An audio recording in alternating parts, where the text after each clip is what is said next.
উদ্দেশ্য উদাকণ্ঠৰ এই মূৰ্তি গতিকে কেৱল অভিভূতই নহয়, মই আজি সমৃদ্ধ হৈছো। So esteemed members of the Assam Royal Global University and guests, invited guests, and my dear friends from the media, I am overwhelmed. I'm very grateful that the surrounding ambience and your presence has created my joining this Dr. Bhupen Hazarika Center for Creativity as Professor Emeritus and a Chair Professor, a memorable occasion, an exceptional occasion. Thank you for that. I'm also delighted that the university has very thoughtfully decided to set up a center in memory of this extraordinary genius. When, at this appropriate time, when the celebration, his centenary celebration of the maestro is just around the corner. যেতিয়া ভূপেন দা ঢুকাইছিলে তেতিয়া মই এটা কবিতা লিখিছিলো আৰু সেই কবিতাটো লিখিবলৈ দৰাচলতে ভূপেন দাৰ এটা আদেশ আছিল, সেইটো আদেশ মানিয়ে মই লিখিছিলো। আৰু তেতিয়া লিখিছিলো যে যিদিনা তোমাৰ দেহ চন্দন জুইকুৰা হল, গাইছিলো সেইদিনা এটা গান শেষ হল। কোনোবাই হিন্দীত লিখিছিল যে অন্ত হুৱা এক নগমা, এটা গান শেষ হল। কোনোবাই বঙালী কৰিছিলে, বঙালী কৰি দিছিল। গতিকে এই সকলোবোৰ যেতিয়া হল তেতিয়া সকলোৱে অনুভৱ কৰিছিলো আমি দ্য সং has ended, it has come to N and. সেইখিনি সময়ৰ এনেকুৱা এটা অনুভৱ হৈছিল। এটা গান শেষ হল, যি গানলৈ ৰৈ থাকে সমগ্ৰ জাতি, সেই গান শেষ। এটা গান শেষ হল, যি গানলৈ ৰৈ থাকে সমগ্ৰ জাতি, সেই গান শেষ হল, সেই গান শেষ হল, সেই গান শেষ হল।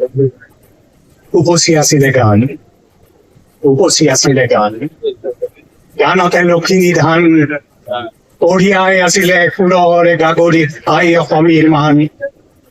মৌচুমী মাতে আতি বাঢ়িছিল ঈশ্বৰ প্ৰাণ, সেই গান শেষ হল, সেই নৈয়েই শুকাই গল। ক'ত তেনেহলে পাবি কৈশোৰ যৌৱন আৰু বেলি ভাতি দিয়া নিজৰ মুখৰ ছবি, ক'ত সাগৰ সংগমৰ সোঁৱৰণি বুটলিবি, এই নৈয়েই শুকাই গল। হেমন্ত শিখৰ ধুমুজাগিৰতে এই গান শেষ হল, অগ্নিযুগৰ জুই ফিৰিঙতি চিতাতে নুমাই গল। এটা ধুমুহা নোহোৱা হল, এটা ধুমুহা নোহোৱা হল, যি জাতিক জগাই অসামান্য প্ৰেৰণাই কদৰ্প প্ৰস্তুতিৰ আখৰা কৰাই, সেই ধুমুহা নোহোৱা হল। গানৰ লিটুল দেহ জ্বলি জ্বলি, গানৰ লিটুল দেহ জ্বলি জ্বলি রোজ, জ্বলি জুই জ্বলি উঠে, জ্বলি উঠে জুই, সীতা জুই জ্বলি উঠে, জুই জ্বলি উঠে, জ্বলি উঠে জুই, সীতা জুই জ্বলি উঠে।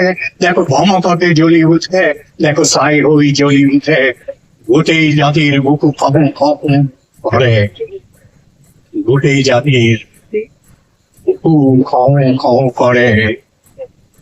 নিমাতে নিতালে নিতল গানৰ বীজবোৰ গজি আহে, নিমাতে নিতালে নিতল গানৰ বীজবোৰ গজি আহে, বুকুৱে বুকুৱে গজি আহে।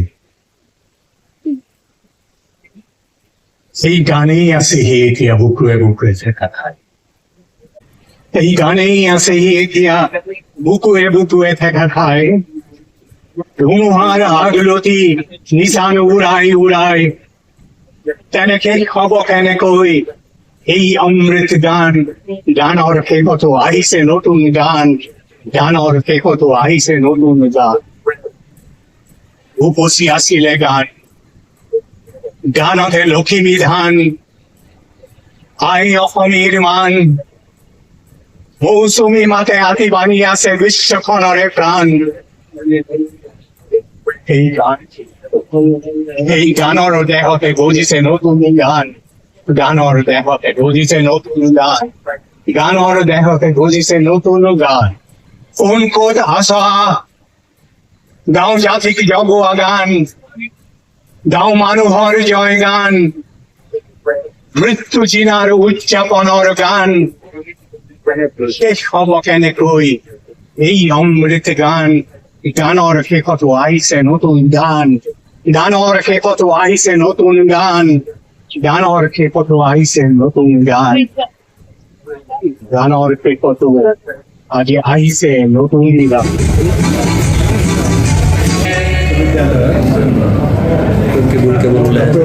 Bhupen Hazarika centre for creativity বা অসমীয়াতে জনাগত ডক্টৰ ভূপেন হাজৰিকাৰ সৃষ্টিশীল কেন্দ্ৰ এটি প্ৰতিষ্ঠা কৰা হয় এই শুভাৰম্ভণি আমাৰ মাননীয় অধ্যাপক ডক্টৰ অমৰজ্যোতি চৌধুৰীদেৱে কৰে আৰু তেখেতে আজি এই অনুষ্ঠানটিত এজন বিশিষ্ট অধ্যাপক এমেৰিটাছ প্ৰফেচাৰ চেয়াৰ প্ৰফেচাৰ হিচাপেও তেখেতে ইয়াতে যোগদান কৰিছে এইটো আজি ৰয়েল গ্লোবেল ইউনিভাৰ্চিটিৰ কাৰণে এটা আমাৰ এটা বিশেষ ঘটনা বুলি আমি গণ্য কৰিছোঁ কাৰণ এই সৃষ্টিশীল কেন্দ্ৰ যিটো আছে বা চেণ্টাৰ ফৰ ক্ৰিয়েটিভিটি ইয়াৰ মূল উদ্দেশ্য হ'ব যে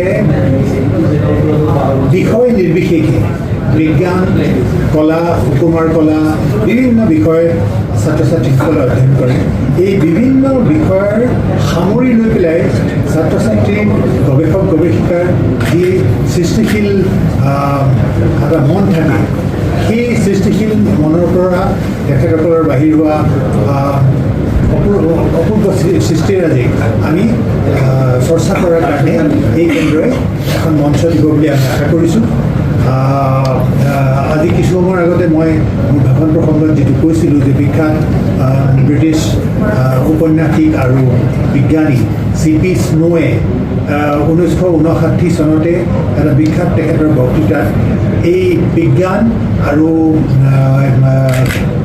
আমাৰ কলা ছায়েন্স এণ্ড হিউমেনিটিজ এই দুটাৰ মাজত যি এটা ব্যৱধান আছে সেই ব্যৱধানে সমগ্ৰ মানুহৰ যিটো সৃষ্টিশীল প্ৰগতি সেই প্ৰগতিত অন্তৰায় হৈছে বুলি তেখেতে খুব প্ৰকাশ কৰিছিলে টু কালচাৰ্ছ বুলি কৈছিলে দুইটাকে হিউমেনিটিজ এণ্ড হিউমেনিটিজ এণ্ড ছায়েন্সত আমি ভাবোঁ আজি ৰয়েল গ্লোবেল ইউনিভাৰ্চিটিত এই সৃষ্টিশীল কেন্দ্ৰটিৰ প্ৰতিষ্ঠাৰ জৰিয়তে সেই তাহানিয়ে চি.পি. স্নোৱে যিটো ব্যৱধানৰ কথা কৈছিলে বিজ্ঞান আৰু কলাৰ মাজত সেই ব্যৱধান নতুন সৃষ্টিৰ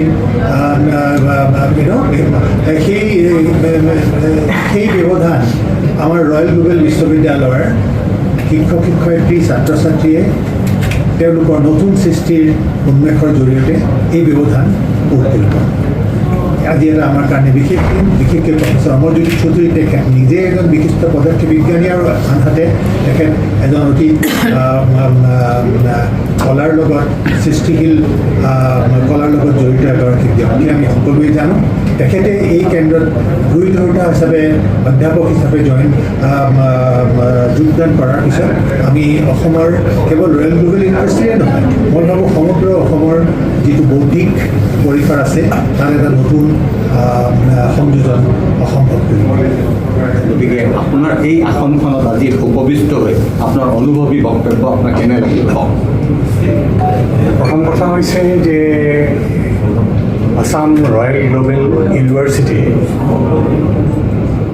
উদাকণ্ঠ ডক্টৰ ভূপেন হাজৰিকাৰ স্মৃতিত তেখেতৰ সন্মানত এটা সৃষ্টিশীল কেন্দ্ৰ বা চেণ্টাৰ ফৰ ক্ৰিয়েটিভিটি যিটো প্ৰস্তাৱ লৈ আগবাঢ়ি আহিছে আৰু কাৰ্যকৰী কৰিবলৈ মই ভাবোঁ অসমৰ সাধাৰণ ৰাইজৰ হৈ প্ৰথমতে আমি এইখন বিশ্ববিদ্যালয়ৰ অতি কৃতজ্ঞতাৰে আমি তেখেতসকলৰ ওচৰত মূৰ নোৱাইছোঁ যে এনেকুৱা এটা কাম কৰিছে মই ভাবোঁ এই শতবাৰ্ষিকীৰ পৰিপ্ৰেক্ষিতত এইটো এটা অত্যন্ত উল্লেখযোগ্য পদক্ষেপ আৰু এই যে মানে চেণ্টাৰ ফৰ ক্ৰিয়েটিভিটি বা সৃষ্টিশীলতা কেন্দ্ৰ এটা ডক্টৰ ভূপেন হাজৰিকাৰ নামত দিয়া হৈছে।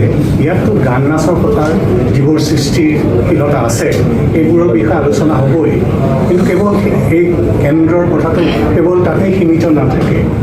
এই কেন্দ্ৰৰ উদ্দেশ্য হৈছে যে আমাৰ শিক্ষা ব্যৱস্থা, যিটো শিক্ষা ব্যৱস্থাৰ লগত ডক্টৰ ভূপেন হাজৰিকাও প্ৰত্যক্ষভাৱে জড়িত আছে। তেখেতৰ যিটো ডক্টৰেট থিচিছ, এখন অডিঅ' ভিজুৱেল মিডিয়াই কিদৰে শিক্ষাক প্ৰভাৱান্বিত কৰিব পাৰে সেইটো লৈ তেখেতে লিখিছে।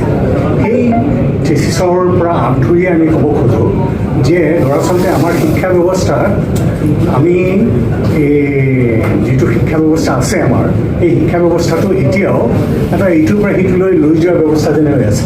কঢ়িয়াই নিছে যেন কিছুমান কথা আনি পেলাই এনেকৈ দিছে।